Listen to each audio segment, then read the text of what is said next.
శ్రీరామాయణ ప్రవచనాల్ని ప్రారంభించి మనం బాలకాండ, అయోధ్యకాండ, అరణ్యకాండ 3 కాండలు పూర్తి చేసుకొని ఇవాళ కిష్కింధకాండలోకి ప్రవేశిస్తున్నాం. ఏ కాండకా కాండ రసవత్తరంగా ఉంటుంది, ఏ కాండకా కాండ అమృత భాండమే. ఇందులో ప్రధానంగా ధర్మాధర్మములకు సంబంధించినటువంటి వివక్ష జరుగుతుంది. 2, కిష్కింధకాండ యొక్క గొప్పతనం, ఏ మహాపురుషుడి యొక్క మాట విన్నంత మాత్రం చేత, ఎవరి యొక్క నామం పలికినంత మాత్రం చేత, ఎవరి యొక్క స్వరూపాన్ని మనస్సులో తలుచుకున్నంత మాత్రం చేత భయం దూరమైపోతుందో, ఆరోగ్యం సిద్ధిస్తుందో, అనారోగ్యం ఉన్నవారికి అనారోగ్యం తగ్గుతుందో, లోపల ఉండేటటువంటి ఆ పరాక్రమము వీర్యము వృద్ధి చెందుతాయో, యశస్సు కలుగుతుందో, అటువంటి వారైనటువంటి స్వామి హనుమ ఈ కాండలో ప్రత్యక్షం అవుతారు. ఈ కాండ నుంచి ఇంకా హనుమ కూడా రామచంద్రమూర్తిని సేవిస్తూ నడుస్తారు. అందుచేత రామాయణం మరింత పట్టుతో కూడినదై మరింత ప్రకాశవంతమైనటువంటి స్థితిలో మనకి భాసిస్తుంది. చేత నిన్నటి రోజు అరణ్యకాండ పూర్తి చేసేసరికి మీకు ఒక మాట విజ్ఞాపన చేసి ఉన్నాను.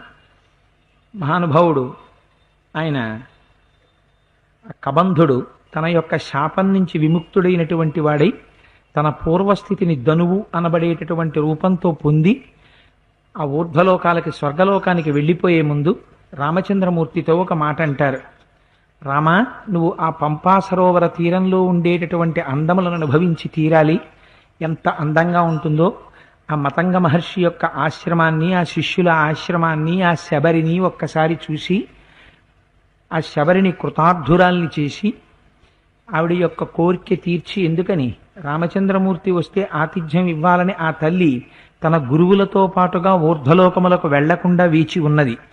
అందుచేత ఆవిడ యొక్క కోరిక తీర్చినటువంటి వాడవై తదనంతరము సుగ్రీవుడితో స్నేహము చెయ్యవలసినది అని చెప్తే, ఆనాడు మహానుభావుడు రామచంద్రమూర్తి లక్ష్మణస్వామితో కలిసి బయలుదేరి ఆ పంపా సరోవరానికి చేరుకున్నారు. ఆ పంపా సరోవరానికి చేరుకున్న వారై అక్కడ ఉన్నటువంటి ఆ నిర్మలోదకాలతో శుద్ధమైనటువంటి జలాలతో ప్రవహిస్తున్నటువంటి ఆ పంపానదిని చూసి మహర్షి అంటారు, సతాం పుష్కరిణీంగత్వా పద్మోత్పల జుషాకులాం రామ సౌమిత్రి సహితో విలలా పాకులీంద్రియ అంటూ ప్రారంభం చేశారు కిష్కింధకాండని.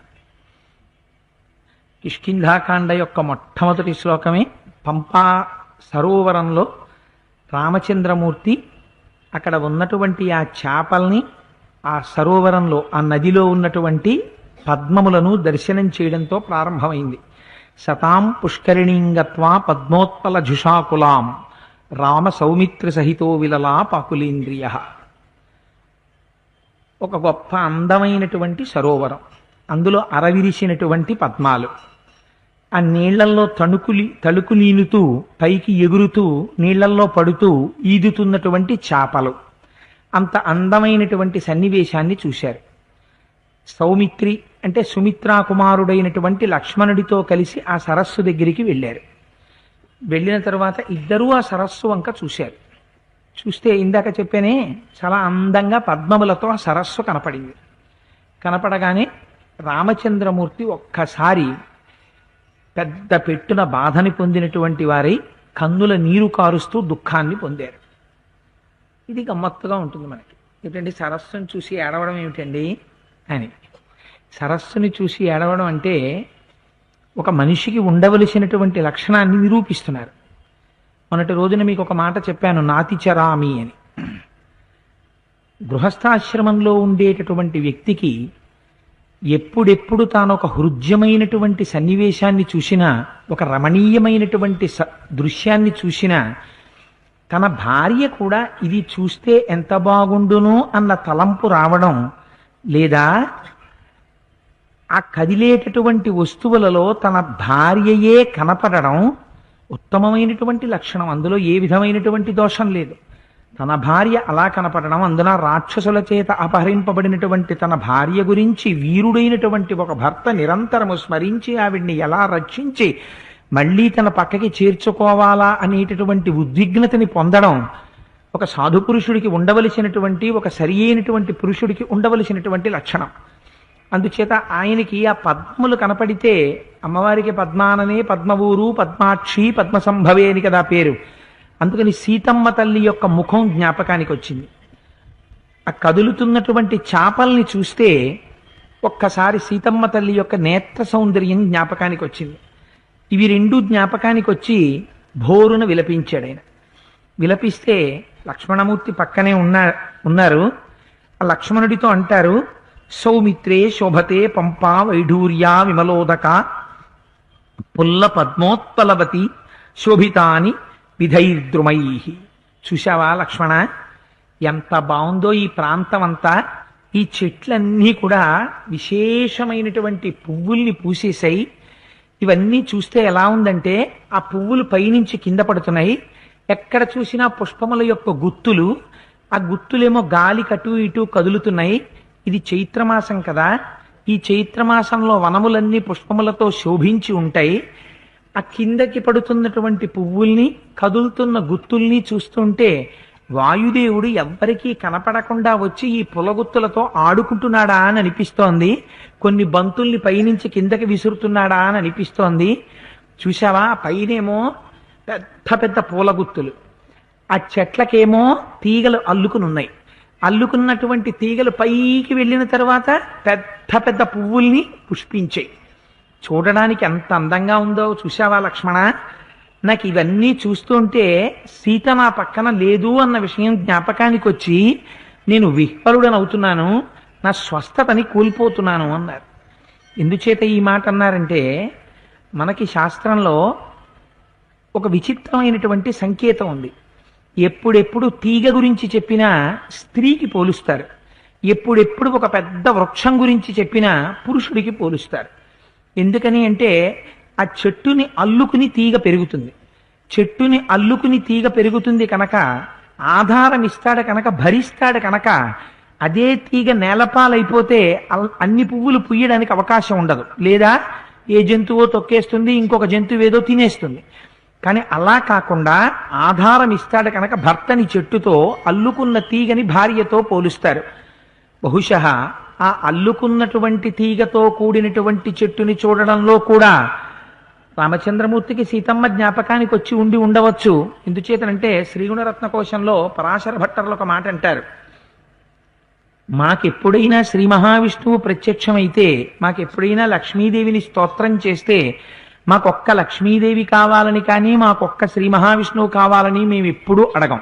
అనుకలతనుకాండాలింగనారంభ శుంభత్ ప్రతిదిశ భుజశాఖా శ్రీ సఖానోకహర్ది స్తననయన గుళుచ్ఛ స్పార పుష్పద్విరేఫ రచయితుమయి లక్ష్మీ కల్పవల్లి కటాక్షాన్ అంటారు.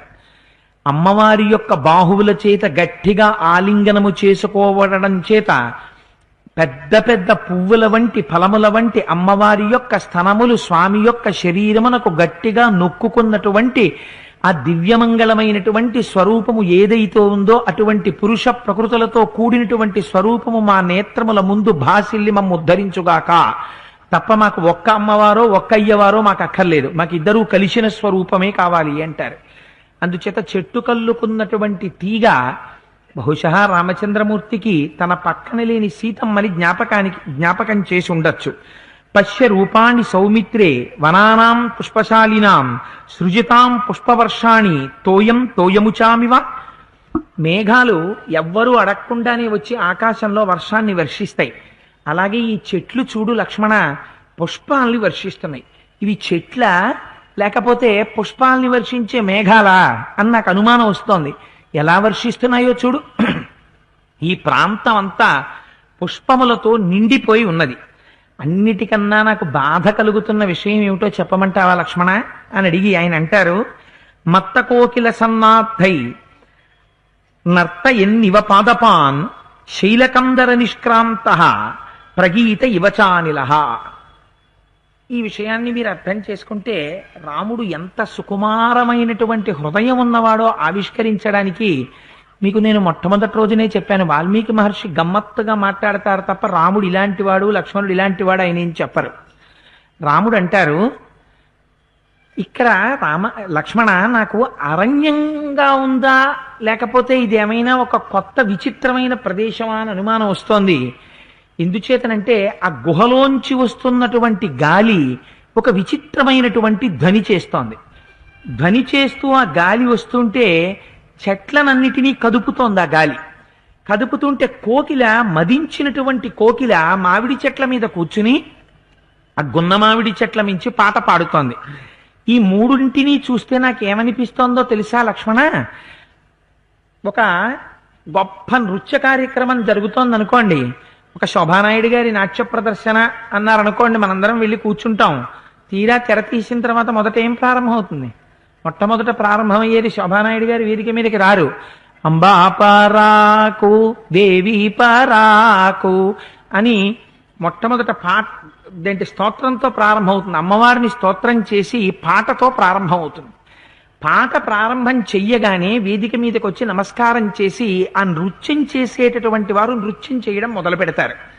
లక్ష్మణ, ఇవాళ నాకు అనిపిస్తోంది ఆ వాయువు గుహలోంచి బయలుదేరి బయటికి వచ్చేటప్పుడు కూహని ఒక రకమైన శబ్దం వస్తుంది. ఆ వాయువు పాట పాడుతున్నాడు, చెట్లన్నీ నాట్యం చేస్తున్నాయి. చూడు ఎలా కదులుతున్నాయో, చెట్లు నాట్యం చేస్తున్నాయి. పక్క వాయిద్యాలు మ్రోగించే వాళ్ళు ఉండాలి కదా, నట్టువాంగం అని ప్రత్యేకం ఉంటారు దానికోసం. ఆ నట్టువాంగం, ఆ మృదంగం వాయించే వాళ్ళు ఉండాలి కదా. అదిగో ఆ మత్త కోకిల చెట్టెక్కి కూర్చుని అదేమో పక్క వాయిద్యాల కింద అది కూస్తోంది. ఇదంతా చూస్తుంటే నేనేదో విచిత్రమైనటువంటి ఒక నృత్య కార్యక్రమానికి వచ్చానా అని అనిపిస్తోంది లక్ష్మణ. సీతమ్మ పక్కన లేకపోవడం వల్ల నేను ఎంత బాధపడుతున్నానంటావు, నేను ప్రాణములతో ఉండలేనేమో అనిపిస్తోంది అన్నాడు. ఇప్పుడు మీరు ఒక్కటి ఆలోచించండి, ఇలా వర్ణన చేయడంలో ఒక గొప్ప స్థితిని వాల్మీకి మహర్షి ఆవిష్కరిస్తున్నారు. అలా మనం ఆఫీస్ మెట్ల మించి దిగి వచ్చేస్తుంటే ఎవరో ఎదురొచ్చి, కోటేశ్వరారు ఇవాళ సూర్యకళా మందిరంలో చాలా అద్భుతమైనటువంటి నాట్య కార్యక్రమం ఉందండి అన్నారు అనుకోండి. ఎన్ని గంటలకండి అంటే 6 గంటలకే ప్రారంభం అండి, సీట్లు దొరకవు, పావు తక్కువ అయిపోయింది కదా, వెళ్ళిపోదాను రండి అంటే, అయ్యో ఇవాళ చాలా పని ఉందండి, ఇంటికి వస్తానని చెప్పాను మా ఆవిడతోటి అంటే, ఫోన్లు ఎదురు ఎవరో కనపడ్డారు అనుకుంటారు, రండి కాసేపు చూసి వెళ్ళిపోదురు కానీ 1 గంట అంటే, ఫోన్లే 1 అరగంట కూర్చుని వెళ్ళిపోదాం అనుకుని వెళ్ళి కూర్చున్నాం అనుకోండి. మహోత్కృష్టమైనటువంటి ఎన్నడూ చూడని రీతిలో ఒక అందమైనటువంటి నాట్య సన్నివేశం జరుగుతోంది అనుకోండి. జరుగుతుంటే ఏ భామా కలాపమో జరుగుతూ ఆవిడ నిజంగా సత్యభామేమో అన్నంతగా లేఖ వ్రాయడం అవన్నీ నటించేస్తోంది అనుకోండి. ఆ నర్తిస్తుంటే, ఆ పాట వినపడుతుంటే, ఆ నట్టువాంగం వినపడుతుంటే, పక్క వాయిద్యాలు వినపడుతుంటే, ఆవిడ అలా అభినయిస్తుంటే మీకెవరు జ్ఞాపకానికి రావాలి?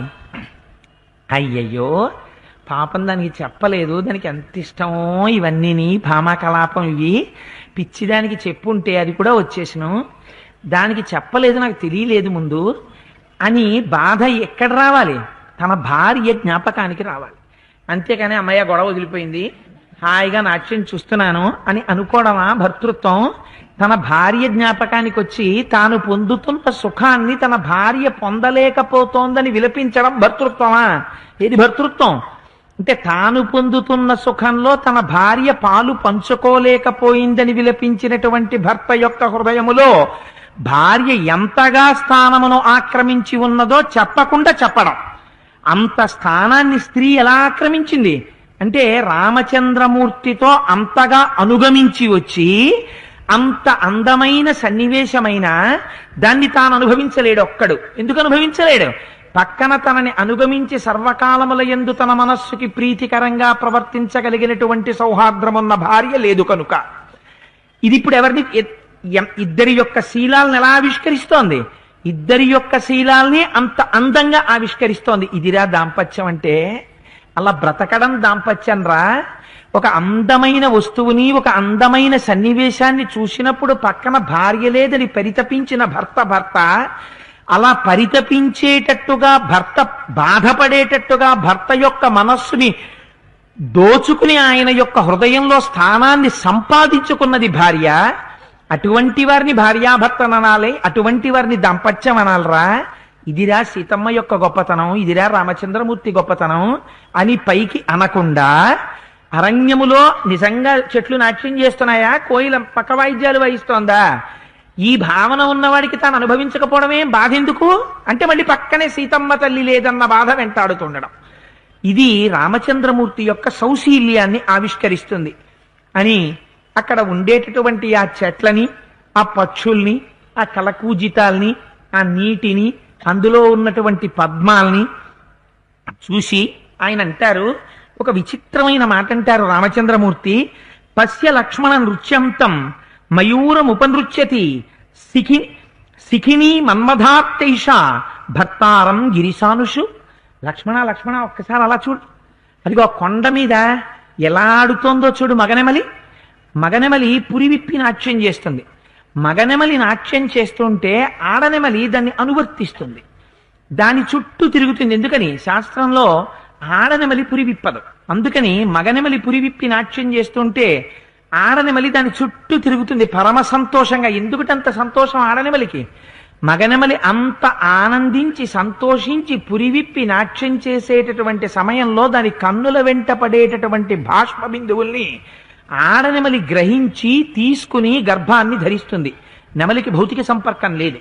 అందుకే 16,000 మంది భార్యలున్నారు. ఈయనకి ఇదే పిచ్చి అనుకుంటారేమోనని కృష్ణ పరమాత్మ నేను కేవలం రాశీభూతమైన పరబ్రహ్మాన్ని రాని చెప్పడానికి నెమలీక తల మీద పెట్టుకున్నారు. ఇన్ని పక్షులుండగా నెమలీక పెట్టుకోవడం ఎందుకు? పక్షీక తీసుకొచ్చి అంటే దాని వెనకాతల ఉన్నటువంటి రహస్యం అది.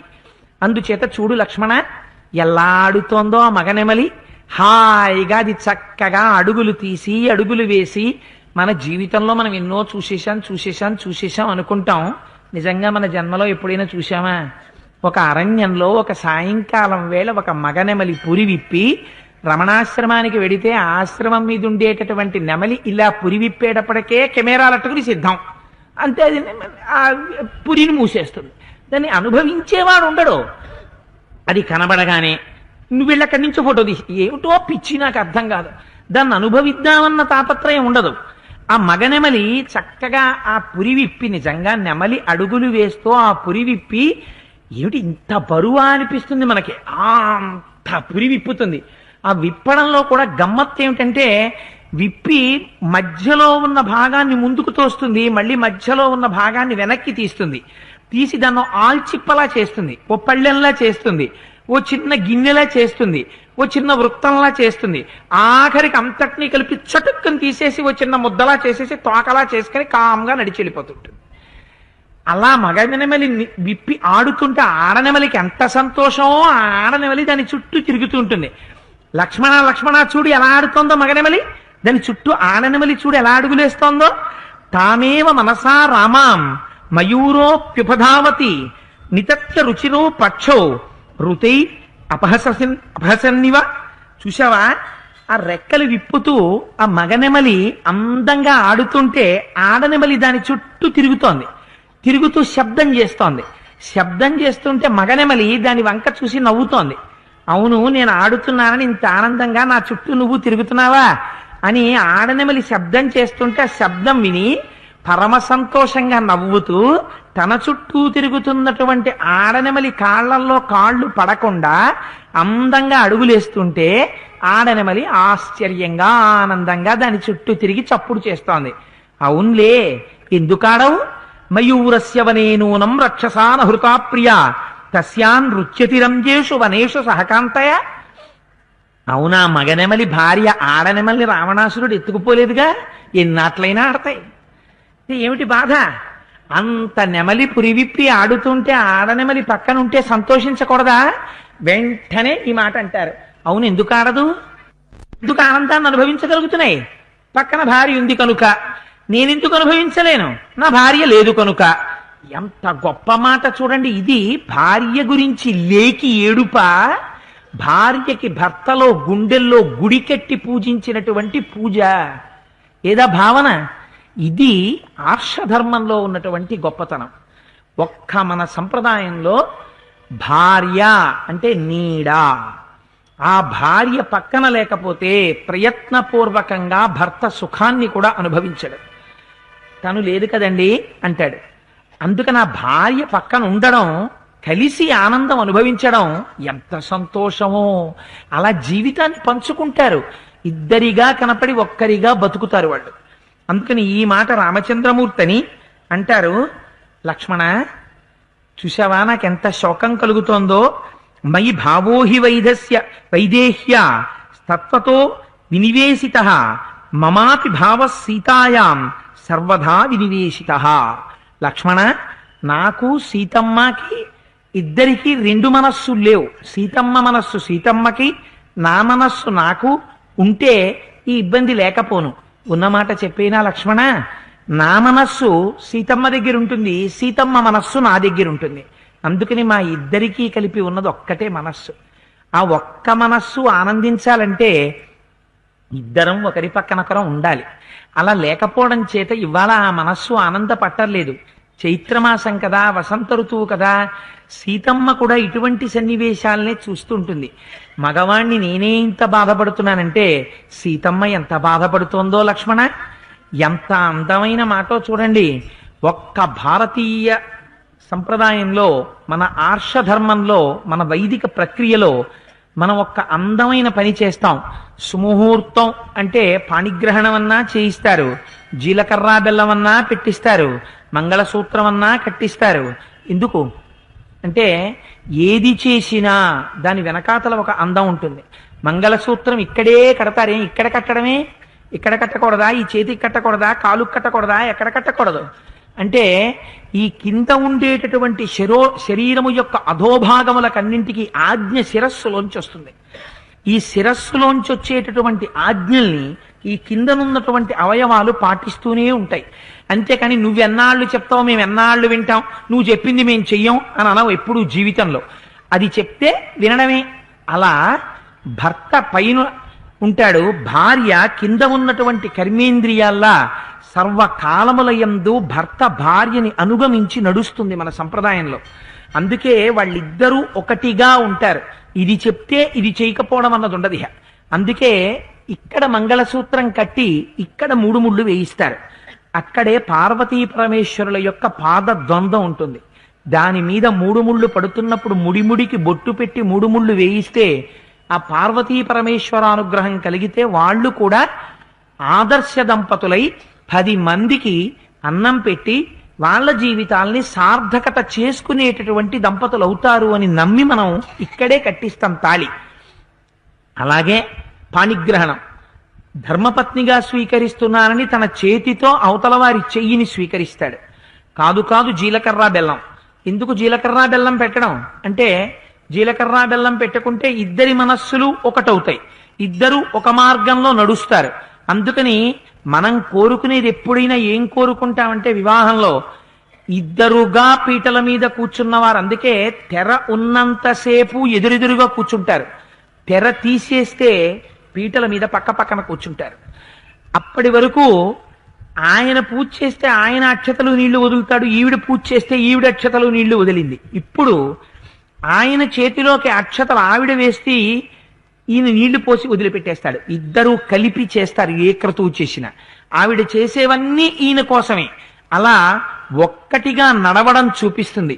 ఎంత పెద్ద పీట వేశారో చూడండి. రామచంద్రమూర్తి అంటారు, మా ఇద్దరి మనస్సులు ఒక్కటేనయా, రెండు మనస్సులు లేవు. సదాసుఖమహం మన్యే ఎంపురా సహసీతయా మరుతస్స వినా సీతాం శోకం వర్ధయతే మమ. లక్ష్మణ, పూర్వం చైత్రమాసంలో ఇటువంటి గాలి వస్తుంటే నేను ఎంత సంతోషించేవాణ్ణో. ఇవాళ అదే గాలి వస్తుంటే నాకెంత దుఃఖంగా ఉందో. గాలిదా దోషం, నా మనస్సుదా దోషం? గాలి ఎందు లేదు, నా మనస్సుది. నా మనస్సు ఎందుకు ఇలా అయింది? సీతమ్మ పక్కన లేకపోవడం వల్ల. ఎంత ఆదర్శ పురుషుడిగా మాట్లాడుతున్నాడో చూడండి. పద్మకేసర సంసృష్టో వృక్షాంతర వినిస్తృత నిశ్వాస ఇవ సీతాయ వాతివాయుర్మనోహర. నేను అనుకుంటాను బహుశా అసలు ఇటువంటి భావన ప్రపంచంలో ఎవరో ఒక్కరికో ఇద్దరికో వస్తుందేమో, అసలు ఎవరికి రాదేమో కూడా. ఎప్పుడైనా పద్మములు ఉన్నటువంటి సరోవరం దగ్గరికి వెళ్ళామనుకోండి, ఆ పద్మం లోపల నుంచి ఒక రకమైనటువంటి గాలి బయటికి వస్తూ ఉంటుంది. అది జాగ్రత్త అంటే సౌందర్యలహరిలో కొన్ని శ్లోకాల వివరణలో దానికి సంబంధించిన రహస్యం చెప్తారు. ఆ తామర యొక్క రెక్కల్ని బాగా విప్పి దగ్గరికి చూస్తే లోపల నుంచి వేడి వాయువు వస్తున్నట్టు ఉంటుంది. ఆ వాయువు వస్తున్నప్పుడు మీరు పద్మంలో ముఖం పెట్టారనుకోండి, అరవిరిచిన పద్మం మొన్న సీతారామ కళ్యాణానికి కాపవరం నుంచి మా సూర్యనారాయణుల వారు తీసుకొచ్చారే, ఆ శివాలయం ఎదురుగుండా కోనేరులో ఉంటాయి ఇంతంత పద్మాలు కాపవరంలో. ఆ అలా ఇంత పద్మం అరవిరిసినటువంటి దాంట్లో ఇలా ముఖం పెడితే అందులోంచి గోరువెచ్చటి వాయువు పైకొస్తోంది అనుకోండి, ఆ వాయువు మీ ముఖానికి తగిలిందనుకోండి, ఆ వాయువు ఎలా ఉంటుంది? పద్మంలోంచి వచ్చేటటువంటి వాయువు దుర్గంధంతో ఉంటుందా, సుగంధంతో ఉంటుందా? మందమైనటువంటి చక్కటి సుగంధాన్ని ఇస్తుంది. ఆ మందమైన సుగంధమేమో ముక్కుకి తగులుతూ అరవిరిసిన పద్మంలో మీ ముఖాన్ని ఇలా పెడితే మీరు నిజంగా ఎంత ఆనందమైనటువంటి అనుభూతిని పొందుతారు. ఈ తామర పువ్వుని దగ్గరగా చూస్తుంటే అందులోంచి వస్తున్న గాలి నా ముఖానికి తగులుతుంటే, లక్ష్మణ, సీతమ్మ ముఖం నా ముఖానికి దగ్గరగా ఉన్నప్పుడు సీతమ్మ ముక్కులోంచి విడిచిపెట్టిన నిశ్వాసవాయువు నా బుగ్గలకి తగిలిన అనుభూతి నాకు కలుగుతోంది అన్నాడు. ఎంత అందంగా ఆవిష్కరించాడో చూడండి. నిజంగా శ్లోకాలు రాయడం వాల్మీకి మహర్షికి చెల్లింది. పద్మకేసర సంసృష్టో వృక్షాంతర వినిసృత నిశ్వాస ఇవ సీతాయ వాతి వాయుర్మనోహర ఇదం మృష్టమిదం స్వాదు ప్రఫుల్లమిదమిత్యపి రాగమత్తో మధుకర కుసుమేష్వలీయతే. రామాయణం ఎందుకు గొప్పో, వాల్మీకి మహర్షి రచనలకు ఎందుకంత అందం వచ్చిందో స్పృశించాలని వాళ్ళ ఈ శ్లోకాలను కొద్దిగా వర్ణన చేస్తున్నాను. సీతాకోక చిలుకుంటుంది, ఆ మధుపం, ఆ తుమ్మెద, గండు తుమ్మెద పువ్వుల్లోకి వెళ్ళి వాలుతూ ఉంటుంది. వాలేటప్పుడు వెడుతున్నంతసేపు చప్పుడు చేస్తుంది, వెళ్ళి పువ్వులో వాలినప్పుడు నిశ్శబ్దంగా ఉంటుంది. ఆ వెళ్ళేటప్పుడు అది పాట పాడుతూ ఝంకారం చేస్తూ వెడుతోందట. వెడుతుంటే రాముడు అంటారు అది ఝంకారం చేసి వెడుతోందని మిగిలిన కవులందరూ అన్నారు. వాల్మీకి మహర్షి అన్నారు అది ఝంకారం చేస్తున్నట్టు నాకు అనిపించట్లేదయ్యా, నాకేమనిపిస్తోందో తెలుసా? ట్రైన్ ఎక్కుదాం ట్రైన్ ఎక్కుదాం ట్రైన్ ఎక్కుదాం అనుకుంటాడు.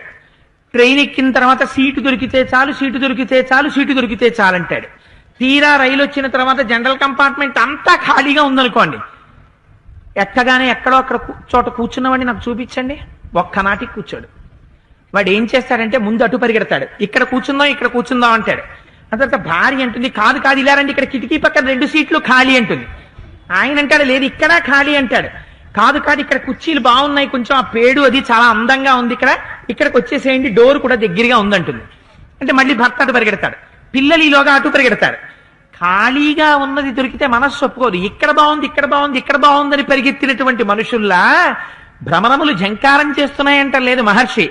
ఈ పువ్వు ఎంత బాగుందో, ఈ పువ్వు ఎంత బాగుందో, ఇదెంత మధురంగా ఉందో, ఇదెంత పరిశుద్ధంగా ఉందో, ఇదెంత అరవిరిసిందో, ఇదెంత తీయగా ఉందో అని చెప్పుకుంటూ అందులోకి ఇందులోకి అందులోకి ఇందులోకి మనుషులు పరిగెత్తినట్టు పరిగెడుతున్నాయా అన్నట్టుగా ఉన్నాయా లక్ష్మణ, ఈ భ్రమరములను చూస్తూ ఉంటే నాకు అలా అనిపిస్తోంది అన్నారు. ఏమి భావన, మనం ఇన్ని గండు తుమ్మెదలు చూస్తుంటాం, ఎప్పుడైనా మనకు అసలు అటువంటి భావన వస్తుందా? వాల్మీకి మహర్షి రచన వైచిత్రి చూడండి ఎలా అనుభవిస్తాడో, నిజంగా మహానుభావుడైన. నినీయ పునరుత్పత్య సహసాన్యత్ర గచ్చతి మధులుబ్ధో మధుకర పంపాతీరత్రుమేశ్వసౌ. అల్లరి చేస్తూ చప్పుడు చేస్తూ పాట పాడుతున్నటువంటి ఈ తుమ్మెద వెళ్ళి పువ్వులో ఇలా వాలుతుంది. ఒక్కొక్కసారి వాలిన తుమ్మెద నిశ్శబ్దంగా అలా చాలాసేపు ఉంటుంది.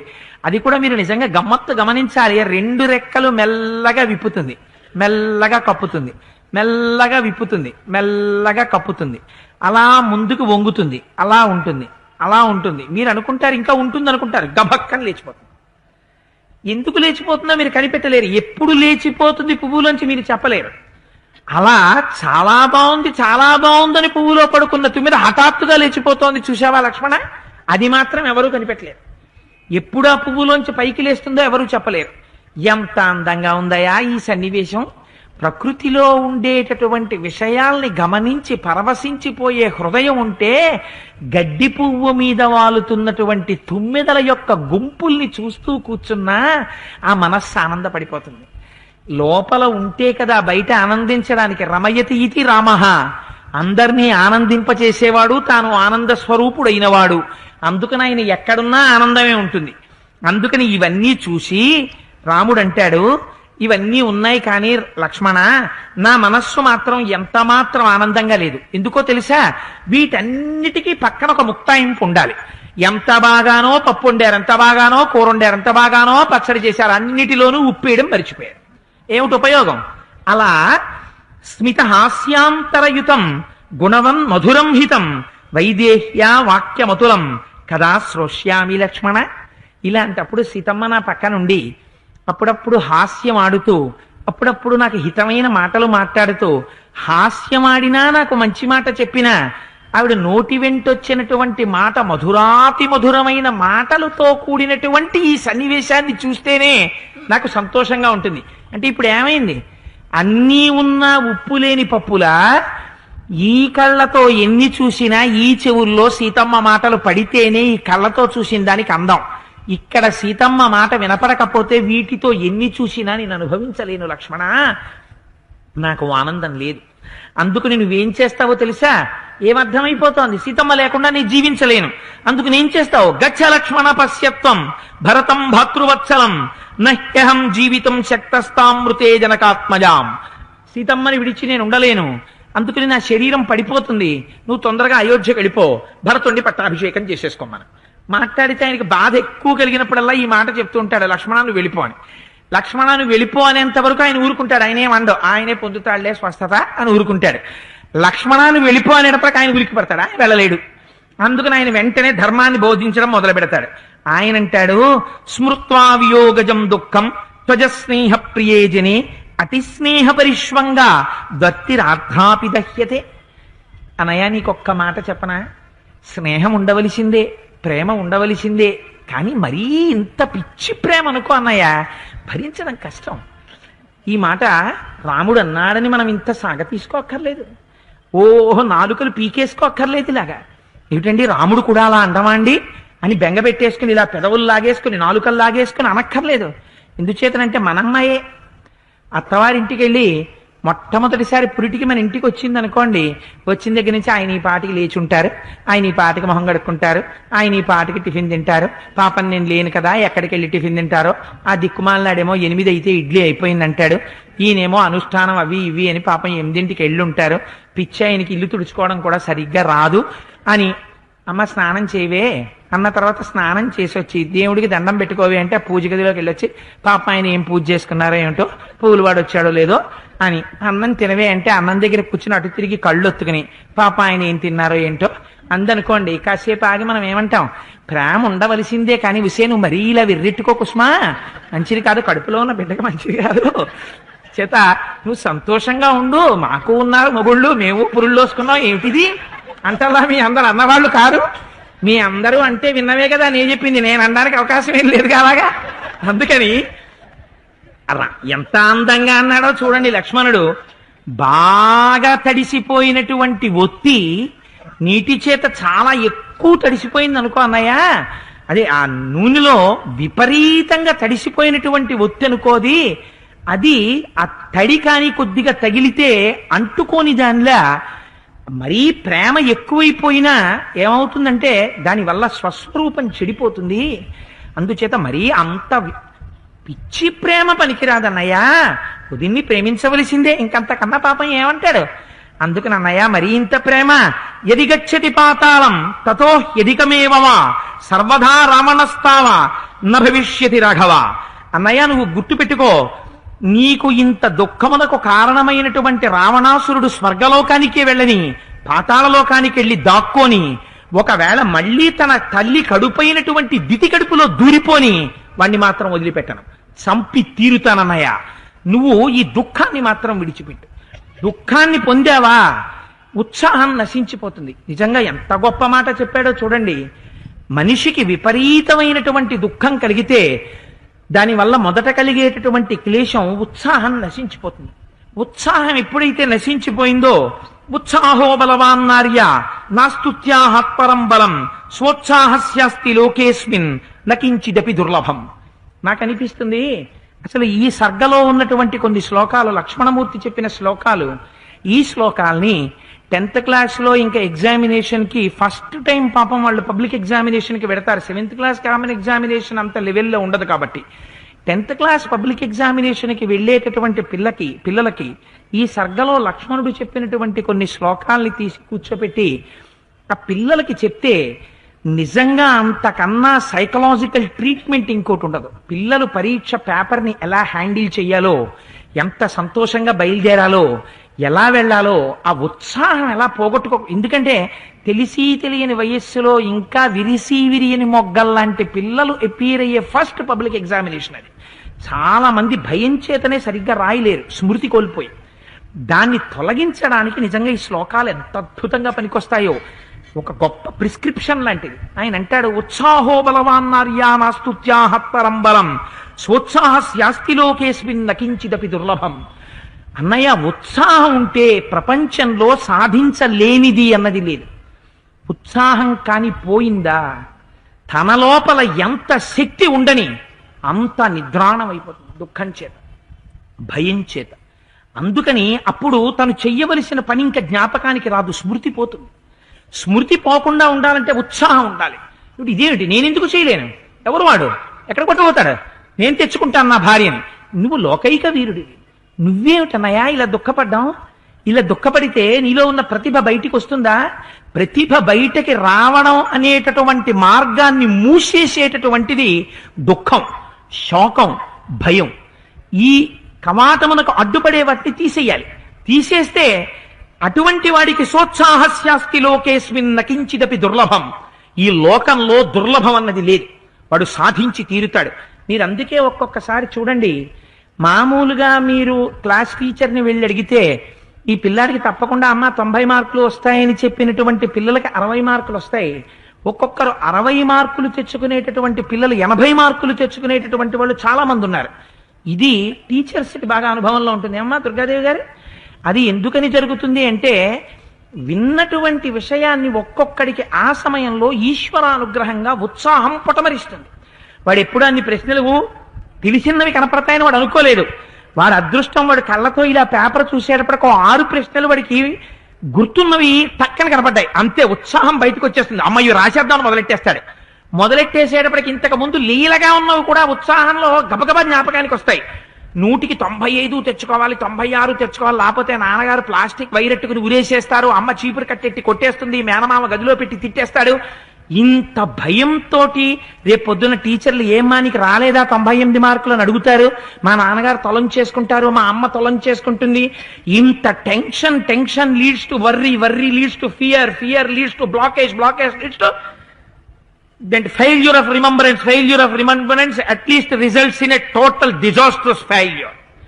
ఆఖరికి వాడికి ఏది జ్ఞాపకం రాక పేపర్ తగలబెట్టి ఇంటికి వచ్చేస్తాడు. దాని ఎఫెక్ట్ మిగిలిన పేపర్ల మీద పడిపోతుంది. అందుకని తనలో ఉన్నటువంటి ఉత్సాహాన్ని ప్రోధి చెయ్యాలి. కొత్తగా ఎక్కడి నుంచి తెస్తారు, ఎక్కడి నుంచి తయారు? ఉన్న ఉత్సాహానికి అడ్డుపడిన దాన్ని తొలగించాలి. తొలగించి ఉత్సాహాన్ని మళ్ళీ ప్రచోదనం చెయ్యాలి. అందుకే మనం ఏ మంత్రం చేసినా ఒక మాట అంటాం, ధియో యోన ప్రచోదయాత్ ప్రచోదయాత్ ప్రచోదయాత్, నా బుద్ధి ప్రచోదనము జరుగుగాక, ప్రచోదనము జరుగుగాక, ప్రచోదనము జరుగుగాక అంటాం. ఎంత గొప్ప మాట చెప్పాడో చూడండి లక్ష్మణుడు. అన్నయ్య, ఇవాళ నువ్వు దుఃఖం చేత నీ స్వస్వరూపాన్ని మర్చిపోతున్నావు. నువ్వు ఆనంద స్వరూపుడివి, నువ్వు మహాజ్ఞానివి. అటువంటి వాడివి భార్యని రాక్షసుడు ఎత్తికెడితే నువ్వు ఇక్కడ కూర్చుని లోకములలో ఉన్న రాక్షసులందరినీ ఒక మంత్రాన్ని జపించి వేసి చంపగలిగినటువంటి వాడివి. అటువంటి వాడివి ఒక రాక్షసుడు ఎత్తుకుపోయాడని నువ్వు బెంగెట్టుకోవడం ఏమిటన్నయ్యా? వాడు మళ్ళీ అమ్మ కడుపులో కెడితే అంటే పరమ దుస్సాధ్యమైన విషయం చెప్పారు. పాతాళంలో దాక్కున్నా దాక్కోవచ్చు, స్వర్గంలో దాక్కున్నా దాక్కోవచ్చు. ఒకసారి పుట్టేసి పైకొచ్చి అంత అయిపోయినటువంటి పిల్లాడు మళ్ళీ అమ్మ కడుపులో దాక్కుంటాడా? ఒక్కనాటికి దాక్కోడు. ఒకవేళ అలా దాక్కున్నా కడుపులో ఉన్నవాడిని ఉన్నట్టు చంపేస్తానన్నయ్య అన్నాడు లక్ష్మణుడు. ఇది ఉత్సాహంతో వచ్చిన మాట. అందుకనన్నయ్య, నీకన్నా ప్రాజ్ఞుణ్ణా, నీకన్నా గొప్పవాణ్ణా, నీకు చెప్పవలసిన వాణ్ణా? అన్నయ్య, ఉత్సాహాన్ని పుంజుకో, ఈ బాధ విడిచిపెట్టేసేయ్ అన్నాడు. అంటే తావృశ్యమూకస్య సమీపచరి, ఒక్కసారి సంతోషాన్ని పొందాడు మహానుభావుడు. తప్పకుండా లక్ష్మణ, ఇది ఉండవలసిన స్థితి. కుటుంబము అని ఎందుకు పిలుస్తారంటే, ఒకడు కుటుంబంలో ఎవడైనా ఒక ఉద్విగ్నతకి, ఒక శోకానికి, ఒక దుఃఖానికి లోనయ్యాడు అనుకోండి, ఇవాళ వచ్చినటువంటి బ్యాడ్ కల్చర్ ఎక్కడి నుంచి వచ్చిందంటే, ఇంట్లో ఎవరైనా ఒకడు ఏదైనా పెద్ద పొరపాటో ఒక పరీక్షలో ఏమైనా ఇబ్బంది పడ్డమో జరిగితే వెంటనే మిగిలిన వాళ్ళందరూ దుమ్మెత్తి పోసేసి వీళ్ళు కళ్ళనీళ్లు పెట్టేసుకుని వీళ్ళు ఏడిచేసి ఇంకా అసలు ప్రపంచం అంటే ఏమిటో తెలియని పిల్లల మీద తీసుకొచ్చి ఇంతంత టెన్షన్లు పారేస్తే అసలు 5 ఏళ్ళు వచ్చే వరకు మాటలే పూర్తిగా రావు. 8, 9 ఏళ్ళు వచ్చే వరకు ప్రపంచంలో ఉన్న అన్ని వస్తువుల గురించిన సమగ్ర జ్ఞానం తెలియదు. ఈలోగా మీరు రోజుకి 8 గంటలు 9 గంటలు వీపుకి చాకి మూటలు కట్టినట్టు కట్టి స్కూలుకి పంపిస్తున్నారు. వాళ్ళకి ప్రపంచాన్ని తెలుసుకునేటటువంటి అదృష్టమే లేదు. ఒక పక్క కడుపులో బాధ. ఎందుకని? కంఠం బాగా రావాలంటే వచ్చే రోజుల్లో ఏది ఉండాలి? చిన్నతనంలో పిల్లలు పరిగెత్తుకుంటూ ఆడుకుంటూ అంత దూరంలో ఉన్నవాడిని పరిగెత్తుకెళ్ళి వాడి వెనకాతల వాడిని ముట్టేస్తున్నప్పుడు ఎంత సంతోషం! ఉట్టని అరుస్తాడు వాడు. ఉట్టని అరిచినప్పుడు ఆ ఆనందంలో వాడి అరిచిన అరుపులకి వాడి కంఠం విచ్చుకుంటుంది. విచ్చుకుని వాడు తర్వాతి కాలంలో ఎప్పుడైనా ఉపన్యాసం చెప్తే మైకు ఫెయిల్ అయిపోయినా వాడి కంఠం అందరికీ వినపడుతుంది. అసలు ఆటే లేకపోతే వాడి కంఠమే వస్తుంది. ఎప్పుడూ వాడి కంఠం హీనస్వరంతోనే ఉంటుంది. ఎందుకు పనికి వస్తుంది ఆ కంఠం అంటే? ఎప్పుడైనా కోపం వస్తే కేకలేయడానికి 3 రోజులు భార్య మళ్ళీ పాలల్లో మిరియాలు కలిపి ఇవ్వాలి, వెంటనే పోతుంటుంది ఆ కంఠం. అందుచేత ఆ ఆట ఆడుకోవడంలో, ఆ సంతోషంలో, ఆ పరిగెత్తడంలో ఆనందధాతువులు శరీరంలోంచి విడుదలవుతాయి. ఎంత విడుదలైతే గుండె అంత బలంగా ఉంటుంది. గుండె ఎంత బలంగా ఉంటే తను వచ్చే జీవితంలో టెన్షన్స్కి లోనవుతాడు. గృహస్థాశ్రమంలోకి వెళ్ళాక టెన్షన్స్ అన్ని 40వ ఏడు నుంచే. తట్టుకోవడానికి కావలసిన బలంతో కూడిన గుండె చిన్నతనంలో తయారవ్వాలి. ఎక్కడ తయారవుతోంది? ఎక్కడ ఆడుకుంటున్నారు పిల్లలు? ఎంతసేపు 2 balls left, 4 balls required in waiting కట్టేస్తాడు. ఇలా అనుకుంటూ టీవీ వంక చూడడం. 1 ball left, 3 balls required. ఆ స్టేడియం అంతా చూపించడం, బ్యాట్స్మెన్ ని చూపించడం, వాడు పరిగెత్తుకొచ్చి మధ్యలో ఆగిపోవడం, మళ్ళీ వెనక్కి వెళ్ళడం. వీడికి చిన్నతనంలోనే బీపీ పెరిగిపోవడం, కళ్ళు దెబ్బతినేయడం. 12వ ఏటే భూతద్దాల కళ్ళజోడు, చాకి మూట, వాడికి బీపీ, వాడికి హార్ట్ ట్రబుల్. ఎక్కడి నుంచి వస్తుంది ఆరోగ్యం రమ్మంటే? ఏ వయస్సులో ఉన్నవాడు ఏ పని చేస్తున్నాడు కనుక. ఏ వయస్సులో ఉన్నవాడు ఏ పని చెయ్యకూడదో చేస్తున్నాడు. ఇంకెక్కడ ఉంటుంది ఆరోగ్యం? ఒక్క స్కూల్లో నాకు తెలిసి అందంగా, అసలు నిజంగా 9th క్లాస్ 10th క్లాస్ ఏజ్లోనే ఎక్కువ ఆడుకోవాలి పిల్లలు. ఎంత ఎక్కువ ఆడుకుంటే మేధస్సు అంత వికసిస్తుంది ఆనందంతో. ఎవరు ఆడిస్తారు? పబ్లిక్ వచ్చేస్తోని చదివి, పబ్లిక్ వస్తూ చదివి ఎంత రిసీవ్ చేసుకుంటుందా ఆ చిన్న బ్రెయిన్? 13 ఏళ్ళు 14 ఏళ్ళు వచ్చేటప్పటికి వాడు 10th క్లాస్కి అపీర్ అవ్వాలి. 9th క్లాస్ నుంచి టెన్షన్ మొదలు. తిరుపతి వెళదాం కొడుకడ్డు, శ్రీశైలం వెళదాం కొడుకడ్డు, పెళ్లికి వెళదాం కొడుకడ్డు. వాడికి ఎలా ఉంటుంది మీరు ఆలోచించండి. ఎక్కడికన్నా వెళదాం, వాడు 10th క్లాస్లో ఉన్నాడు కదా, ఎలా పెడతాం? వాడికి ఇదేదో పెద్ద గండంలా ఉంది నాకు. పాపం ఇంట్లో వాళ్ళు కూడా ఎవరు వెళ్ళరు. ఏమండి మీరు రామాయణానికి వెళ్ళలేదే, మా అబ్బాయికి 10th క్లాస్ కదండి, నేను వెళ్ళిపోతే వాడు చదవడు. వాడికి ఎలా ఉంటుంది వినేవాడికి?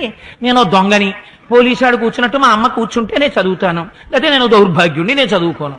వాడికి అదే అలవాటు అవుతుంది. అలా కూర్చుంటే ఎందుకు చదవరా నువ్వు? నాకు తెలిసి నాన్న నువ్వు ఎటువంటి వాడివో నాకు తెలుసు. నువ్వు అమ్మ మాట జవదాటం, నీ మీద నాకు ఆ నమ్మకం ఉంది. నేను నాన్న రామాయణానికి వెళ్ళొస్తాను. నీ వల్ల అమ్మ రామాయణం వినకుండా భ్రష్టురాలవడం కోరుకునే కొడుకు కాడు నా కొడుకు. నేను రామాయణానికి వెడితే తన బాధ్యత తాను తెలుసుకుని తను చదువుకునే కొడుకు నా కొడుకు అని నువ్వు 4 ఇళ్ల ముందు చెప్పి, నాన్న తలుపేసుకుని నువ్వు చదువుకుంటుండ్రా రామాయణానికి వెళ్ళొస్తాను అని నువ్వు చెప్పు. వాడికి ఆ బాధ్యత వస్తుంది. ముందు నువ్వే నేనుంటే కానీ వాడు చదువుకోడండి, నేను కూడా పాలట్టుకు వాడి పక్కన కూర్చోవాలండి. వాడికి ఎప్పుడు జీవితాంతం ఇంకోడు కాపలా ఉంటే తప్ప బతకలేని స్థితి నువ్వు అలవాటు చేస్తున్నావు పారసైట్గా. రామాయణం ఉట్టి రామాయణం కాదు మహాప్రభో. ఒక్కొక్క శ్లోకం వెనకాల ఇవాళ మన జీవితాలు ఎంత గడితెప్పాయో నేర్పుతుంది. ఇంత టెన్షన్ తీసుకెళ్లి మీరు వాళ్ళ మీద పారేస్తే 97, 98, 99 ఉంటే కానీ A1 ఆ సెక్షన్స్ లోకి సీట్ ఇవ్వరు. ఆ సెక్షన్ లోకి మళ్ళీ సీట్ రాకపోతే మళ్ళీ అదో డిస్క్వాలిఫికేషన్, మళ్ళీ పాపం తల్లిదండ్రులకి. మళ్ళీ అందులో కన్సెషన్, వాడు అక్కడే కూర్చుంటాడు. మిగిలిన వాడు అంతా కూడా డిస్క్రిషన్, వాడు పనికి మాలిన వాడు. ఏమైపోతుంది పిల్లల్లో? ఈ టెన్షన్ అంతా వెళ్ళి పడిపోయి ఏమీ తెలియని పిల్లలు ఆ టెన్షన్ తట్టుకోలేక ఆత్మహత్య చేసుకుంటున్నారంటే 15-16 సంవత్సరముల వయస్సులో అంతగా పిల్లల్ని నలిపేసేటటువంటి అమానుష కృత్యం చేస్తున్నటువంటి సమాజాన్ని తయారు చేసినందుకు మనం బాధ్యులం కాం. మనమందరం బాధ్యులమే. ఈ వ్యవస్థ గాడి తప్పి మళ్ళీ మార్గంలో పడాలి. పిల్లలు స్వేచ్ఛగా ఆడుకునే రోజు రావాలి. పార్కు కట్టేవాడు ఉంటాడు, మొక్క ముట్టుకోకు. పిల్లలు పరిగెత్తకూడదు, పిల్లలు అరవకూడదు. దానికి తగ్గట్టు దిక్కుమాలిన అపార్ట్మెంట్ కల్చర్. నా ఇంటి ఫ్లోరింగ్ కిందవాడికి రూఫ్. వీడు గట్టిగా ఒక్క అడుగేస్తే కిందవాడు మాస్టర్ నిద్ర పట్టట్లేదు, అలా గట్టిగా నడుస్తారేటండి అంటాడు. పాపం వాడు అందులో ఆట ఆడలేడు, ఓ పాట పాడలేడు, సంతోషంగా ఓ అడుగు వెయ్యలేడు. ఎక్కడి నుంచి వస్తుంది వ్యాయామం? అందుకని వెళ్ళని సైకిల్ ఒకటి అక్కడ పెట్టుకుని దాన్ని తొక్కుకోవడం, అది వెళ్ళదు, తొక్కుకోవడం. వాడికి అదే వస్తుంది జీవితంలో. వాడు చేసే ఏ ప్రయత్నం చేత ఫలితం ఉండదు. ఎంత అసహ్యకరమైన విషయం చూడండి. వాడు ఇంకా ఆడుకోలేడు, వాడు ఇంకా పాడుకోలేడు, నీ జీవితం అంతేరా అని నిర్ణయం చేసేసి తండ్రి వెళ్ళని సైకిల్ కొని అక్కడ పెట్టి ఇది తొక్కు. వాడు ఏమిటి తొక్కుతాడు? ఆ వయసులో వాడికి ఏం ఆనందం ఉంటుంది? అది అట్టుకుని వాడు ఓ తొక్కడం. ఇప్పుడు పాలు తాగు. ఏమిటి పిల్లలకు ఆనందం? నిజంగా ఇవాళ సమాజంలో పిల్లల్ని పెడుతున్నటువంటి హింసకి సిగ్గుతో మనందరం తలొంచుకోవాలి. ఉత్సాహాన్ని నాశనం చేసేస్తున్నాం. ఏ వయస్సులో నిజంగా ఉత్సాహం పరవళ్లు తొక్కుతుందో, ఏ స్కూల్కి వెళ్ళి రవీంద్రనాథ్ ఠాగూర్ గారు నోబెల్ ప్రైజ్ తెచ్చుకున్నారండి? రవీంద్రనాథ్ ఠాగూర్ గారికి నోబెల్ ప్రైజ్ లిటరేచర్ లో రావడానికి ఈ ఎడ్యుకేషనల్ ఇన్స్టిట్యూషన్ కారణమని క్లెయిమ్ చేసుకోగలిగిన విద్యా సంస్థ భారతదేశంలో ఉందా? స్వేచ్ఛగా పెరిగి కోయిల పాటలు వింటూ, మహర్షి దేవేంద్రనాథ్ ఠాగూర్ విడిచిపెట్టారు కనుక కోయిల పాటలు వింటూ, వెళ్ళిపోతున్నటువంటి కాలువ యొక్క శబ్దాన్ని వింటూ, ఈదుతున్నటువంటి చేపల పిల్లల యొక్క సౌందర్యాన్ని చూస్తూ, నిన్నటి మొగ్గరేపటి పువ్వుగా విచ్చుకోవడంలో ఉన్న అందాన్ని గమనించినటువంటి రవీంద్రనాథ్ ఠాగూర్ గారి యొక్క హృదయం పరవశిస్తే గీతాంజలి వస్తే, దానివల్ల నోబెల్ ప్రైజ్ వస్తే మా దేశానికి నోబెల్ ప్రైజ్ ఉందని మనం చెప్పుకుంటున్నాం. ఆ తర్వాత మనం పెట్టుకున్న విద్యా వ్యవస్థలో లిటరేచర్కి నోబెల్ ప్రైజ్ తెచ్చిన వాడు ఒక్కడిని నాకు చూపించండి. ఏ ఇన్స్టిట్యూట్ క్లెయిమ్ చేస్తుంది? ఎక్కడుంది మనకు అధికారం? మనది సమగ్రమైన విద్యా వ్యవస్థ అని చెప్పుకోవడానికి. ఉత్సాహో బలవాన్ నార్యా నాస్తుత్యాహత్పరం బలం సోత్సాహస్యాస్తి లోకేష్మిన్ నకించిదపి దుర్లభం. ఎంత గొప్ప మాట చెప్పేశాడో చూడండి లక్ష్మణుడు. ఉత్సాహం నీరు కారిపోతే వాడు భ్రష్టు పట్టేస్తాడనయా, ఎందుకు పనికిరాడు. అందుకే మాకు చిన్నతనంలో మోరల్ అని ఒక క్లాస్ ఉండేది. ప్రత్యేకం ఆ క్లాస్ దేనికి అంటే, నీతి కథలు చెప్పడం, పంచతంత్రం చెప్పడం, జీవితంలో ఎలా మసలుకోవాలో చెప్పడం. ఎంత అందంగా చెప్పేవారో ఆ కథలు ఆ మాస్టర్లు. సాయంకాలం లాస్ట్ పీరియడ్ మోరల్. పగలంతా లెక్కలు అవి ఇవి ఇవి చేసినటువంటి పిల్లలకి 4 మోరల్ క్లాస్ మాస్టర్ వస్తున్నారంటే ఎంత సరదాయో. ఆయన వచ్చి ఏదో ఓ పిచ్చుక ఒక కాకి అని ఒక కథ మొదలెట్టేవారు, ఓ గొప్ప నీతి జీవితంలో చెప్పేవారు. అంతే, అది ఇక్కడ పాతుకుపోయేటట్టుగా ఉండేది. అలా ఏదో ఉత్సాహాన్ని రెచ్చగొట్టగలిగిన శక్తి. అందుకు నాన్నయ్య, ఉత్సాహాన్ని పాడు చేసుకోకు, ఉత్సాహాన్ని పెంచుకో. నువ్వు సాధించలేనిది జీవితంలో లేదు. రాముడికి తెలియదా? కానీ ఎంత తెలుసున్నవాడికి శోకం ఆవరిస్తే మిగిలినటువంటి వాళ్ళు ఇలా ప్రోతి చేయగలిగిన వాళ్ళై ఉండాలి. మీరొక్కటి జ్ఞాపకం పెట్టుకోండి. నిజంగా సీతమ్మ తల్లిని రావణాసురుడు అపహరించగానే పక్కనున్న లక్ష్మణుడు ఇంకేముందనయా అయిపోయింది మన పని అని ఓ మాట అనుంటే రామాయణం ఇలా ఉండేదా? ఆనాడే రాముడు 3 లోకాలని లయం చేసేసను.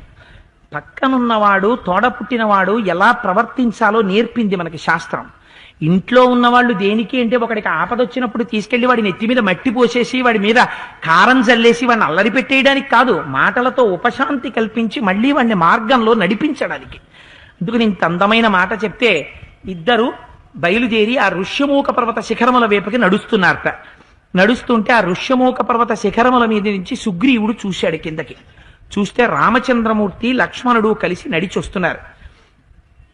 తా వృష్యమూకస్య సమీపచారి చరంతదర్శాద్భుత దర్శనీయౌ శాఖామృగాణాభదిపస్తరస్వి వితత్రసేనైవ విచేష్ట కించిత్. అక్కడ నారచీర కృష్ణాజినము ధరించినటువంటి వాడై చేతిలో ధనస్సు పట్టుకొని ఆ రామలక్ష్మణులు వస్తూ ఉంటే చూసినటువంటి సుగ్రీవుడు వెంటనే చేష్టలుడిగిపోయి భయంతో గడ్డకట్టిపోయాట. ఇక్కడ రాముడికి ఈయనేమో శోకం విడిచిపెట్టమని చెప్తుంటే ఇంకోడికి వచ్చింది శోకం పైన. ఏమిటి విచిత్రం అంటే, ఆయనకి కూడా ఎందుకు అలా గడ్డ కట్టుకున్నాడు? భయం చేత. ఏమిటి భయం? అమ్మో మా అన్నయ్య వాలంటే ఎవరో, ఎందుకు భయమో చెప్పక్కర్లేదు, నేను మీకు తెలుసు, ఎలాగో ఎదరొచ్చేస్తుంది రేపు కథ. అందుకని ఆ వాలి పంపించాడేమో. ఇదేమిటి వీళ్ళు ఎందుకు భయం సుగ్రీవుడికి? చూడడానికి మునికుమారుల్లా ఉన్నారు. అరణ్యంలో ధైర్యంగా తలలెత్తి చెట్లన్నింటి వంక చూసి వచ్చేస్తున్నారు.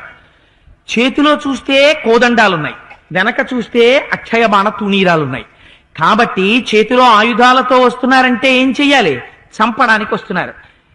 చచ్చిపోతానేమో అని బెంగున్నవాడికి ఎవడు కనపడినా తన్ని చంపడానికి వస్తున్నాడనే భయం. అందుకని సుగ్రీవుడికి భయం ఏంటంటే వాలి తను రాకూడదు కనుక ఈ పర్వతానికి వీళ్ళిద్దరినీ పంపించుంటాడు. అందుకని నన్ను చంపడానికి వీళ్ళు వచ్చేస్తున్నారేమో అనుకున్నాడు. ఇలా అనుకున్నాడంతే గబగబా వచ్చాడు పరిగెత్తుకుంటూ మిగిలినటువంటి వానల దగ్గరికి. ఏతౌ వనమిదం దుర్గం వాలి ప్రణిహితౌ ధ్రువం ఛద్మనాచీరం వసనౌ ప్రచరంతా విహాగతౌ అన్నాడు.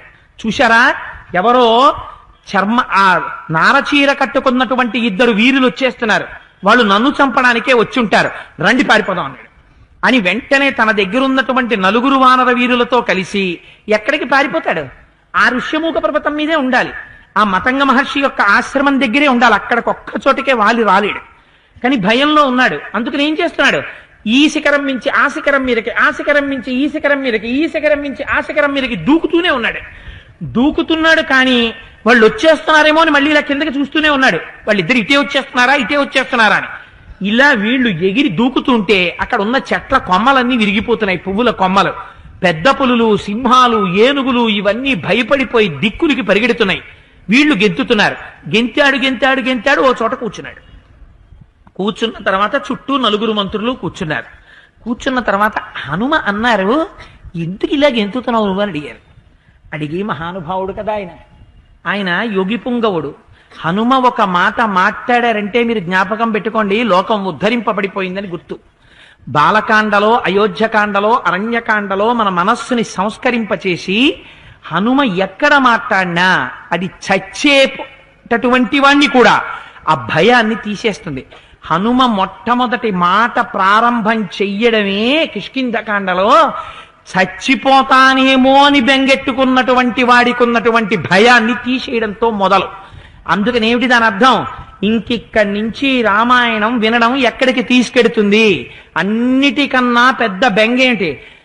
చచ్చిపోతానండి, ఇంక బతకలేనంటాడు. అటువంటి స్థితిలో ఉన్న వాళ్ళని కూడా ఉద్ధరించగలిగినటువంటి రీతిలో ఇంకా రామాయణం ప్రారంభం అవుతోంది. అటువంటి స్థితికి తిరుగుతోంది. అందుకని స్వామి హనుమ చచ్చిపోతానన్న వాళ్ళని మాటతో బ్రతికించడం మొదలు పెడతారు ఇంక నుంచి. అందుకని ఆయన అంటారు, ఆయన వంక చూసి ఉవాచ హనుమాన్ వాక్యం సుగ్రీవం వాక్య కోవిద. వాక్య కోవిదుడుటైన అంటే వాక్యము ఎలా మాట్లాడాలో, మాట ఎలా మాట్లాడాలో, మాట ఎలా ప్రయోగించాలో, ఆ మాట యొక్క ప్రయోజనములు ఎలా సిద్ధింప చేసుకోవాలో తెలుసున్నటువంటి వాడై మాట్లాడగలిగినటువంటి గొప్ప ప్రజ్ఞ ఉన్నవారట. అందుకని అటువంటి మహానుభావుడు మాట్లాడడం మొదలు పెడుతున్నాడు. ఆయన అంటారు, సంభ్రమస్తజ్యతే మేష సర్వైర్వాలికృతే మహాన్ మలయోయం గిరివరో భయం నేహాస్తి వాలినః. ఎందుకయా ఈ శిఖరములన్నీ ఇలా ఎగురుతున్నావు, ఇలా తిరుగుతున్నావు వాలి? సుగ్రీవా, ఇక్కడికి వాలి రాడు కదా అన్నారు. మొట్టమొదట భయం ఎందుకు? వాలి వచ్చేస్తాడేమో అని. వాలి వస్తే మాత్రం వాలి చచ్చిపోతాడు. ఈ కొండ మీదకి రాకూడదు, వాలి శాపం ఉంది. వాలి రాడు, మరి నువ్వు ఇంకెందుకు పరిగెడుతున్నావు ఇలాగా? నీకు కనపడిన వాడు వాలి కాడు, మరి దేనికి గెంతులు? అహో శాఖాం మృగత్వంతే వ్యక్తమేవ ప్లవంగమా లఘు చిత్తతయాత్మానం నస్థాపయసి యౌ మతౌ. నువ్వు నీ కోతి బుద్ధి బయట పెట్టుకున్నావయ్యా, శాఖామృగంలాగే ప్రవర్తించావు. ఎవరో ఇద్దరిని చూసేటప్పటికి ఇంకా వాళ్ళు నిన్ను చంపడానికి వచ్చేస్తున్న వాళ్ళే, పరిగెత్తేయడమే. ఏమిటయ్యా ఈ చపలత్వం? ఇది శాఖామృగానికి ఉండేటటువంటి లక్షణం. నువ్వు మహారాజుగా ఉండవలసిన వాడివి, సుగ్రీవుడివి. ఇలా ఉన్నవాడు రాచరికం చెయ్యగలడా? బుద్ధి విజ్ఞాన సంపన్న ఇంగితై సర్వమాచర నహ్య బుద్ధిం గతో రాజా సర్వభూతాని శాస్తి. నడక చేత, అవయవముల కదలిక చేత, మాట చేత అవతల వారు ఎటువంటి స్థితిలో ఉన్నారో, ఎందుకొచ్చారో, వారి మనస్సులో ఏ భావన ఉందో తాను కనిపెట్టి దానికి అనుగుణంగా నడిచి తనని తన ప్రజల్ని రక్షించుకోగలిగినటువంటి సమర్థత ఎవడికి ఉన్నదో వాడు రాజు. అంతేకాని కనపడ్డవాడినల్లా చూసి పారిపోతుంటే, ఇలా గంతులేస్తుంటే నువ్వు రేపొద్దున రాచపదవి ఎలా నిర్వహిస్తావయ్యా సుగ్రీవా? ఏమిటి పిచ్చి గెంతులు, ఏమిటి ప్రవర్తన అని అడిగారు. అడిగితే ఆయన అన్నాడు, లక్షయస్వతయోర్భావం ప్రహృష్టా మనసౌ యది విశ్వాసయన్ నృశంసాభి ఇంగితైశ్చ పునః పునః మమైవాభిముఖం స్థిత్వా పృచ్ఛత్వం హరిపుంగవ అప్రయోజనం ప్రవేశస్య వనస్యాస్య ధనుర్ధరౌ. హనుమా, నేను ఎందుకు భయపడుతున్నానో తెలుసా?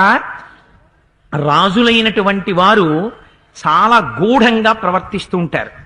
వాలికి నేను శత్రువుని కనుక, నన్ను రాజ్యం నుంచి బయటికి పంపాడు కనుక, నన్ను సంహరించడం కోసమని తాను ఈ కొండ మీదకి రాలేడు కనుక తనతో సమానమైనటువంటి బలవంతులైన ఇద్దరు క్షత్రియుల్ని మునికుమారుల్లా ఇక్కడికి పంపిస్తున్నాడు. అందుకే వాళ్ళిద్దరూ చూశావా, నిర్భయంగా చెట్ల వంక చూస్తూ వస్తున్నారు. ఏమిటి భయం? శాకామృగాలు చెట్ల మీద తిరుగుతుంటాయి. నేను చెట్ల వంక చూస్తూ వస్తున్నాడు. అందుకని మన కోసమే వస్తున్నాడేమో అని నాకు అనుమానంగా ఉంది. నా అనుమానానికి బలం ఏమిటో తెలుసా? వాళ్ళ చేతిలో కోదండ ఉంది, వాళ్ళ దగ్గర బాణాలున్నాయి. అందుకుని నేను అనుమాన పడుతున్నాను. పోనీ నువ్వు అంతా చెప్తున్నావు కాబట్టి హనుమాను ఒక పని చెయ్యి. నువ్వు ఈ రూపాన్ని విడిచిపెట్టి వేరొక రూపాన్ని పొందు. ఏమిటి అనుమానం సుగ్రీవుడికి? ఆయన కూడా వానరుడిలాగే వెడితే అవతల వాళ్ళు వచ్చినటువంటి వాడు హనుమా, ఈయన సుగ్రీవ సచివుడు అని సుగ్రీవుడి దగ్గరికి వెళ్ళడానికి మార్గం తెలియడం కోసమని సుగ్రీవుణ్ణి చంపుదామని వచ్చిన వాళ్ళైతే చెప్పరు కదా. చెప్పకుండా చాలా స్నేహంగా మాట్లాడు, అవునండి మీ ప్రభువు కోసమే వచ్చాం, మేము ఆయన ఫ్రెండ్స్ అండి అని చెప్తే తీసుకొచ్చేస్తాడేమో అనుమానం లోపల. అందుకని నువ్వు ఈ రూపాన్ని విడిచిపెట్టు, ఇంకొక రూపాన్ని తీసుకుని ఆ వస్తున్నటువంటి ఇద్దరు యువకుల దగ్గరికి వెళ్ళి మాట్లాడేటప్పుడు ఎలా మాట్లాడాలి? మామూలుగా మాట్లాడటం కాదు. మమైవాభిముఖం స్థిత్వా, నా వేపుకి తిరిగి మాట్లాడు. ఎందుకంటే ఈయన వేపుకి తిరిగి మాట్లాడడం, ఈయన వేపుకి తిరిగి మాట్లాడుతుంటే ఈయన హనుమని గమనిస్తూ ఉంటారు. హనుమలో వస్తున్నటువంటి మార్పుని బట్టి తను సర్దుకుంటూ ఉంటాడు. అందుకని నా వేపుకి తిరిగి మాట్లాడుతూ వాళ్ళల్లో పునః మళ్ళీ ప్రశ్న వేయి. వాళ్ళు నా యందు ప్రేమతో వస్తున్నారా, శత్రుత్వంతో వస్తున్నారా బాగా కనిపెట్టు. ప్రేమతో వస్తున్న వారైతే తీసుకురా, ప్రేమతో వస్తున్నవారు కాకపోతే నువ్వు ఆ రూపంలో లేవుగా, మనం ఇంకో రకంగా సర్దుకుని ఎక్కడికో అక్కడికి పారిపోయాం. అందుకని నువ్వు తొందరగా వెళ్ళు, కానీ ఈ రూపాన్ని విడిచిపెట్టి ఇంకొక రూపంతో వెళ్ళన్నారు. ఇక్కడ మీరు ఒక్క విషయం జ్ఞాపకం పెట్టుకోవాలి, ఇది చాలా గంభీరమైనటువంటి ఘట్టం. హనుమ పరమయోగి పుంగవు. ఆయన రామాయణంలో ఎక్కడా కూడా ఆయన కామరూపి, ఆయన వేషం మార్చగలరు, ఆయనకు ఆ శక్తి ఉంది. హనుమ ఎక్కడైనా తన రూపాన్ని మార్చుకున్నటువంటి స్థితిని మీరు గమనించారా?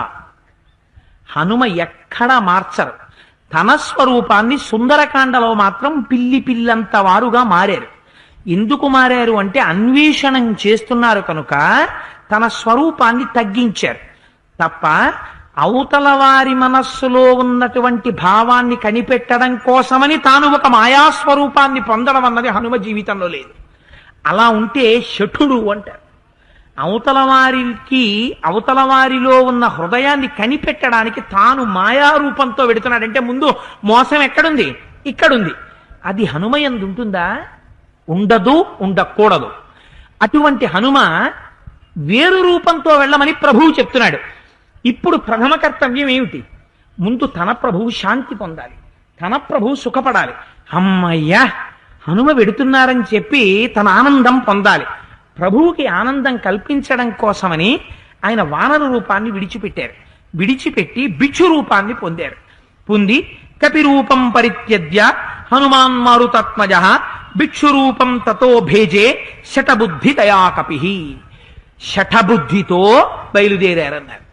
ఎలా? కపిరూపం కోతి రూపాన్ని విడిచిపెట్టేసి వానర రూపాన్ని, భిక్షు రూపాన్ని పొందారట. భిక్షు అంటే రెండు అర్థాలు ఉన్నాయి. భిక్షు అన్న మాట ఎక్కడెక్కడ వాడతారంటే ఉపనయనం చేసేటప్పుడు ఉపనయనంలో గురువు శిష్యుణ్ణి పిలిచి అబ్బాయి వెళ్ళి భిక్ష పట్టుకురా అంటాడు. అప్పుడు శిష్యుడు భిక్ష తీసుకురావడం కోసమని ఎడతాడు. అందుకే కదా మనం ఉపనయనంలో భిక్ష వేషం అంటాం. అందుకని బ్రహ్మచారి భిక్షువుగా పెడతాడు. అలాగే సన్యాసి కూడా భిక్ష స్వీకరిస్తారు. ఎందుకంటే వారికి ఎప్పుడైనా ఆకలి వేస్తే ఆకలి కూడా వారు అనారోగ్యంగా భావిస్తారు. అందుకని ఆకలి తీర్చుకోవడానికి మనం మందు ఎందుకు వేసుకుంటాం? జబ్బు తగ్గడానికి వేసుకుంటాం. వారు ఆకలి కూడా ఎందుకు తీర్చుకుంటారు? మందు బాగా రుచిగా లేదండి, ఉప్పగా లేదండి, కారంగా లేదండి, మసాలా పెట్టలేదండి అంటావు. మందు ఎలా ఉన్నా వేసుకోవాల్సిందే. అలా వారు కూడా ఏం చేస్తారంటే మనలా నాలుకకి లొంగరు. 4 ఇంటి ముందుకెళ్ళి భిక్ష అడుగుతారు. అడిగితే ఆ భిక్ష వారి చేతిలో వేస్తే ఏం వేశారు కూడా చూసుకోరు, తెచ్చుకుని ఆ భిక్ష స్వీకరిస్తారు. అందుకని సన్యాసికి కూడా ఇటువంటి పేరుంది. ఏ రూపాన్ని హనుమ పొందినట్టు అంటే హనుమ సన్యాసి రూపాన్నే పొందారు. పొంది రామచంద్రమూర్తి దగ్గరికి వెళ్ళారు.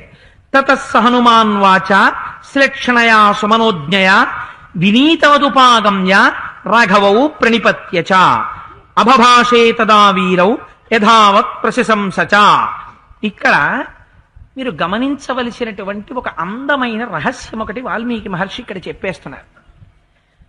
వెళ్ళినటువంటి వారు హనుమ, వెళ్ళిన స్వరూపం సన్యాసి రూపం.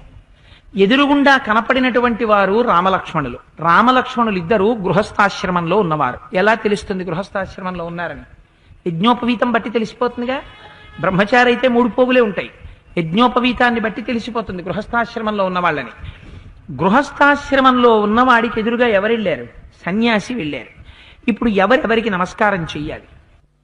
ఎంత ప్రాజ్ఞుడు కానివ్వండి, ఎంత పండితుడు కానివ్వండి, ఎంత గొప్పవాడు కానివ్వండి, ఒక సన్యాసి కనపడ్డారనుకోండి, వెంటనే లేచి ఆ సన్యాసికి నమస్కరించవలసినదే.